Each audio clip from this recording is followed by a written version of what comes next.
Hello बच्चों, BA second year sociology की class में आप सभी का स्वागत है। सेकेंड ईयर सोशियोलॉजी में आप सेकेंड पेपर पढ़ रहे थे, भारत में समाज, मुद्दे और समस्याएं। पिछली क्लास में हमने अनुसूचित जातियों के बारे में पढ़ा था। आज हम पढ़ेंगे अंतःपीढ़ी एवं अंतरपीढ़ी संघर्ष के बारे में।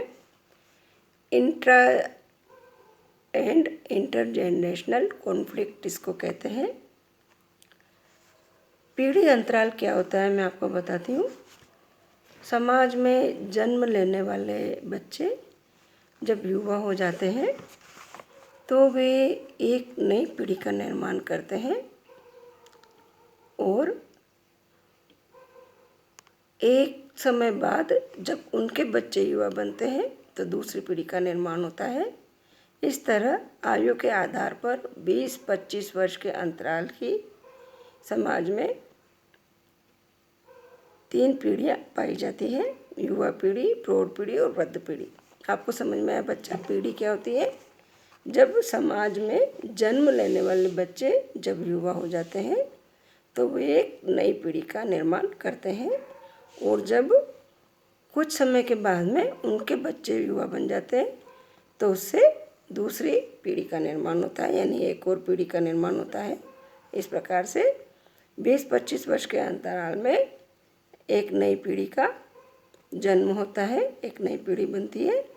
तो इस प्रकार देखा जाए तो समाज में जनरली 3 प्रकार की पीढ़ियाँ पाई जाती है: युवा पीढ़ी, प्रौढ़ पीढ़ी और वृद्ध पीढ़ी। लगभग समान आयु के लोगों में विचार, मनोवृत्तियों, मूल्यों, प्रतिमानों, व्यवहारों आदि में अंतर होने के कारण जो संघर्ष होता है उसे अंतःपीढ़ीय संघर्ष कहते हैं, इंट्रा जनरेशनल कॉन्फ्लिक्ट। जैसे कि 2 विद्यार्थी समूहों में उत्पन्न होने वाला संघर्ष या 2 खेल की टीमों के बीच में उत्पन्न होने वाला संघर्ष। लेकिन जब 2 भिन्न भिन्न पीढ़ियों अर्थात पुरानी पीढ़ी एवं नई पीढ़ी के बीच में विभिन्न क्षेत्रों में पाए जाने वाला संघर्ष होता है तो उसे अंतरपीढ़ीय संघर्ष कहते हैं, इंटर जनरेशनल कॉन्फ्लिक्ट इसे कहते हैं। कैसे कहते हैं अंतरपीढ़ी संघर्ष? जब 2 विभिन्न पीढ़ियों अर्थात पुरानी पीढ़ी और नई पीढ़ी के बीच में विभिन्न क्षेत्रों जैसे कि विचार है, मनोवृत्तियों है, मूल्य है, प्रतिमान है, व्यवहार है आदि के कारण जो भी संघर्ष उत्पन्न होता है उसे अंतरपीढ़ीय संघर्ष कहते हैं। तीव्र गति से सामाजिक परिवर्तन के कारण युवा शीघ्रता से अनुकूलन कर लेते हैं, लेकिन पुरानी पीढ़ी अपने परंपरागत स्वरूप को बनाए रखना चाहती है, जिसके परिणाम स्वरूप प्रत्येक समाज में अंतरपीढ़ीय संघर्ष दिखाई देता है। ऐसी स्थिति में एक पीढ़ी द्वारा धमकी या उत्पीड़न के द्वारा दूसरी पीढ़ी को दबाने का प्रयास किया जाता है। जैसे कि मैं उदाहरण देती हूँ आपको कि यदि दूसरी पीढ़ी या यदि दूसरी जाति या दूसरे धर्म में विवाह करने की इच्छा अगर नई पीढ़ी जाहिर करती है तो पुरानी पीढ़ी उसको स्वीकार नहीं कर पाती है और दोनों पीढ़ियों में संघर्ष उत्पन्न होता है, जिसे अंतरपीढ़ीय संघर्ष कहते हैं। प्रत्येक समाज अपने सदस्यों को कुछ लक्ष्य प्रदान करता है तथा उन लक्ष्यों को प्राप्त करने के लिए साधन भी प्रदान करता है। कभी कभी जब व्यक्ति लक्ष्य को प्राप्त करने के लिए अनुचित साधनों का पालन करने लगता है तो भी संघर्ष शुरू हो जाता है। तो इस प्रकार का संघर्ष अंतरपीढ़ीय संघर्ष कहलाता है। कार्ल मेनहाइम कहते हैं कि पीढ़ियों से संबंधित समस्याएं विशेष समाजशास्त्रीय घटना है। अभी तक आयु को एक जैविकीय तथ्य मान करके उसे समाजशास्त्रीय अध्ययन का विषय नहीं माना जाता था, लेकिन जब समाजशास्त्रियों का ध्यान आयु के आधार पर विभिन्न पीढ़ियों से संबंधित संघर्ष की ओर जाने लगा तो इसे सामाजिक परिवर्तन एवं सामाजिक तनाव के प्रमुख आधार के रूप में देखा जाने लगा। कहने का मतलब यही है कि जब दो पीढ़ियों में संघर्ष होता है तो उसके कारण, उसी संघर्ष के परिणाम के कारण ही सामाजिक परिवर्तन भी संभव होते हैं।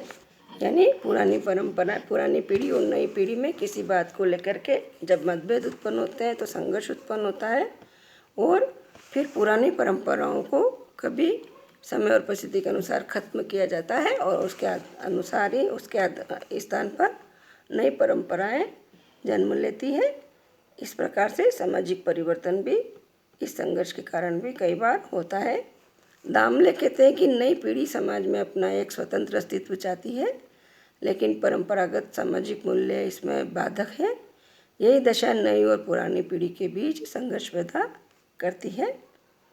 सोरोकिन कहते हैं कि गिरते हुए सामाजिक मूल्य, इंद्रिय परक संस्कृति के प्रति बढ़ता हुआ आकर्षण एवं व्यक्तिवादी मनोवृत्तियाँ अंतरपीढ़ीय संघर्ष का मुख्य कारण है।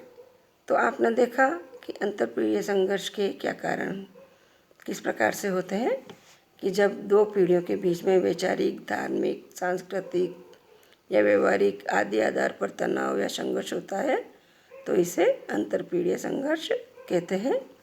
अब अंतरपीढ़ीय संघर्ष के कारण, अंतरपीढ़ीय संघर्ष के अनेक कारण हैं, जैसे कि व्यक्तिगत स्वतंत्रता के प्रति लोगों का झुकाव। दूसरा है पश्चिमी संस्कृति के कारण तेजी से विकास करने की लालसा। नेक्स्ट है नाभिकीय परिवारों के महत्व का बढ़ना। नेक्स्ट है भौतिकवादी संस्कृति का अधिक से अधिक प्रचलन। नेक्स्ट है परंपरागत शिक्षा के स्थान पर नई एवं व्यावसायिक शिक्षा व्यवस्था। और नेक्स्ट है सुखवादी और विलासी जीवन की प्रवृत्ति। जैसा कि बच्चों मैंने बताया कि अंतरपीढ़ीय संघर्ष के कारणों में सबसे पहला कारण है व्यक्तिगत स्वतंत्रता के प्रति लोगों का झुकाव। वर्तमान समय में जैसा कि आपने देखा है कि व्यक्तिगत स्वतंत्रता के प्रति लोगों का ज़्यादा झुकाव हो गया है। प्रत्येक व्यक्ति अपने स्वतंत्र विचार रखता है तथा प्रत्येक व्यक्ति स्वतंत्र रहना चाहता है, किसी भी प्रकार का दबाव सहन नहीं कर पाता है। इसका कारण संयुक्त परिवारों का टूटना है। पहले बच्चे संयुक्त परिवार के साथ रहा करते थे और बड़ों के विचारों का, बड़ों की आज्ञा का पालन किया करते थे, बड़ों का सम्मान किया करते थे, उनकी बात को माना करते थे। लेकिन वर्तमान समय में बच्चे थोड़ी सी उम्र के बाद ही अच्छी शिक्षा के लिए बाहर चले जाते हैं और बाहर जाते हैं तो वो अकेले रहने लगते हैं, तो उनके ऊपर व्यक्तिगत स्वतंत्रता हावी हो जाती है तथा वो अनेक संस्कृति और अनेक लोगों से परिचित होते हैं, जिसके कारण से व्यक्तिगत स्वतंत्रता उनके लिए महत्वपूर्ण हो जाती है। और इस प्रकार से व्यक्तिगत स्वतंत्रता के कारण ही अंतरपीढ़ीय संघर्ष भी जन्म लेने लगता है। पश्चिमी संस्कृति के कारण तेजी से विकास की लालसा भी अंतरपीढ़ीय संघर्ष को जन्म देती है। नई पीढ़ी चाहती है, नई पीढ़ी के ऊपर जैसा कि आपने देखा है सिनेमा, पत्र पत्रिकाओं, टीवी आदि के कारण पश्चिमी संस्कृति का प्रभाव नई पीढ़ी के ऊपर जल्दी पड़ता है, लेकिन पुरानी पीढ़ी इसे आत्मसात जल्दी से नहीं कर पाती है, जल्दी से अनुसरण नहीं कर पाती है ना। इस प्रकार दोनों पीढ़ियों में संघर्ष उत्पन्न होने लगता है और ये संघर्ष बढ़ता है। फिर नाभिकीय परिवारों का महत्व बढ़ने के कारण भी अंतरपीढ़ीय संघर्ष होता है। आप जानते हैं कि वर्तमान समय में न्यूक्लियर फैमिली का प्रचलन ज़्यादा है। पहले गाँव में संयुक्त परिवार हुआ करते थे, जहाँ पे बच्चा उसमें अपना बचपन और अपनी सारी शिक्षा दीक्षा संयुक्त परिवार में रहकर ही पूरी किया करते थे। और संयुक्त परिवार में रहने से बच्चों में संस्कार होते थे, वो बड़ों की बातों को मानते थे, उनके विचारों को समझते थे, है ना। तो इस प्रकार का संघर्ष कम उत्पन्न होता था। लेकिन वर्तमान समय में अच्छे काम की तलाश के कारण लोग गाँव को छोड़ के शहर में जाकर के रहने लगे, जिसके कारण से संयुक्त परिवार टूटे और न्यूक्लियर फैमिली का जन्म हुआ, जहाँ पर माता पिता बच्चों के साथ रहने लगे और इवन बच्चे कई बार शिक्षा के लिए भी बाहर जाने लगे। इस प्रकार से संयुक्त परिवार के टूटने से, बच्चों के टूटने से और बच्चों के अकेला रहने के कारण, शिक्षा के लिए या अच्छे व्यवसाय के लिए बाहर जाने के कारण बच्चे अकेले रहते हैं। इसके कारण बच्चों को अकेले रहने की आदत पड़ जाती है तथा वो अपने बड़ों के विचारों को पुराने विचार समझ करके और उनको स्वीकार नहीं कर पाते हैं और बड़े बुजुर्ग लोग भी बच्चों के नए विचार को आसानी से ग्रहण नहीं कर पाते हैं। इस प्रकार से दोनों में संघर्ष उत्पन्न होता है। तो इसे अंतरपीढ़ी संघर्ष का ये भी एक कारण है, न्यूक्लियर फैमिली भी। फिर नेक्स्ट है भौतिकवादी संस्कृति का अधिकाधिक प्रचलन। वर्तमान समय में भौतिकवादी संस्कृति का बहुत ही ज़्यादा प्रचलन बढ़ गया है। औद्योगिकीकरण और पश्चिमीकरण तथा नगरीकरण के कारण भौतिकवादी संस्कृति का अधिक से अधिक प्रचलन बढ़ा है और सभी लोग अपने सुख सुविधाओं के सामान जुटाने और इसे प्राप्त करने की बहुत ही लालसा रखते हैं। नई पीढ़ी तो कम से कम भौतिकवादी संस्कृति के प्रति बहुत ही ज़्यादा नई पीढ़ी का झुकाव देखा जा सकता है ना। और पुरानी पीढ़ी इस परिवर्तन को बहुत जल्दी से स्वीकार नहीं कर पाती है ना। वो उनका सोचना होता है कि क्या है, जो भी चल रहा है उसे ही चलने दो, जबकि नई पीढ़ी चाहती है कि रहने सहने की स्थिति में, है ना, तौर तरीक़ों में बदलाव किया जाए, बाहर खाना खाया जाए, सप्ताह में एक बार होटल में खाना खाया जाए या घूमने जाए, पिक्चर सिनेमा जाया जाए, है ना। तो इस प्रकार की बातें नई पीढ़ी जल्दी से करना चाहती है, इनका झुकाव इस तरफ होता है, जबकि पुरानी पीढ़ी के लोग इन बातों को जल्दी से स्वीकार नहीं कर पाते हैं, है ना, बदलाव को एक्सेप्ट नहीं कर पाते हैं, जिसके कारण दोनों पीढ़ियों में संघर्ष उत्पन्न होता है। इसके अलावा परंपरागत शिक्षा के स्थान पर नई और व्यावसायिक शिक्षा भी अंतरपीढ़ी संघर्ष के लिए जिम्मेदार है। परंपरागत शिक्षा में संस्कार होते थे, गुरुकुल में शिक्षा दी जाती थी, जिसमें बच्चों को संस्कारित किया जाता था, बड़ों के प्रति आदर और सम्मान के भाव सिखाए जाते थे, है ना, और बच्चे माता पिता तथा गुरुओं के आज्ञाकारी होते थे। लेकिन वर्तमान समय में व्यावसायिक शिक्षा को महत्व दिया जाने लगा है, तो बच्चे जल्दी से जल्दी व्यावसायिक शिक्षा ग्रहण करके और कुछ भी व्यवसाय करके या काम करके, नौकरी करके ज़्यादा से ज़्यादा पैसा कमाना चाहते हैं। इस कारण से वो बड़ों का सम्मान नहीं कर पाते हैं और दोनों में संघर्ष उत्पन्न होने लगता है। तो बच्चों, मैंने आपको बताया कि इस प्रकार से अंतरपीढ़ी संघर्ष के ये कारण थे इतने सारे,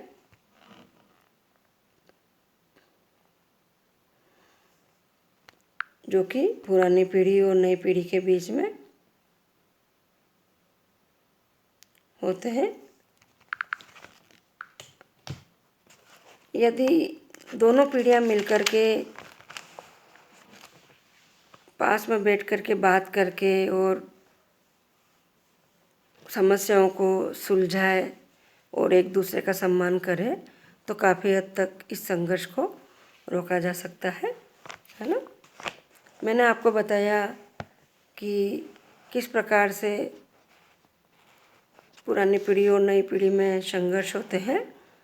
माता पिता के द्वारा प्रयुक्त अनुशासन की विधि में और किशोरों के उस असंतोष में पाया जाता है ये कारण, कि इसलिए कि माता पिता तो चाहते हैं कि बच्चे अनुशासन में रहे, है ना, जबकि बच्चे इस प्रकार के अनुशासन में आजकल रहना नहीं चाहते हैं, स्वतंत्र रहना चाहते हैं, है ना। और माता पिता के द्वारा दिए जाने वाले दंड को भी बच्चे बचकाना समझते हैं, है ना, और उनके द्वारा उनके व्यवहार पर लगाई गई रोक टोक को अनुचित समझते हैं, जिसके कारण अंतरपीढ़ी संघर्ष उत्पन्न होता है ना। अंतरपीढ़ी संघर्ष का और भी ये कारण है कि माता पिता व बड़े लोग और पारिवारिक जीवन के प्रति है ना। आलोचनात्मक अभिवृत्ति भी बच्चे अपना लेते हैं, जिसके कारण भी संघर्ष होता है, क्योंकि माता पिता से उनके विचार नहीं मिल पाते हैं, बाहर रहने के कारण, बाहर पढ़ने जाने के कारण, है ना। सामाजिक जीवन में अनेक समस्याएं भी पैदा होती है, जो भी संघर्ष का कारण बनती है। बच्चे बाहर रहते हैं तो नए विचारों, नई संस्कृति से परिचित होते हैं। जैसे कि मैं उदाहरण देती हूँ कि अगर अलग जाति और धर्मों में बच्चा विवाह करना चाहता है तो उनके बुजुर्ग लोग, बड़े लोग उसको स्वीकार नहीं कर पाते हैं और दोनों पीढ़ियों में संघर्ष उत्पन्न होता है। यही कारण संघर्ष का भी बन जाता है। आज इतना ही, अगला टॉपिक अगली क्लास में पढ़ेंगे। Thank you.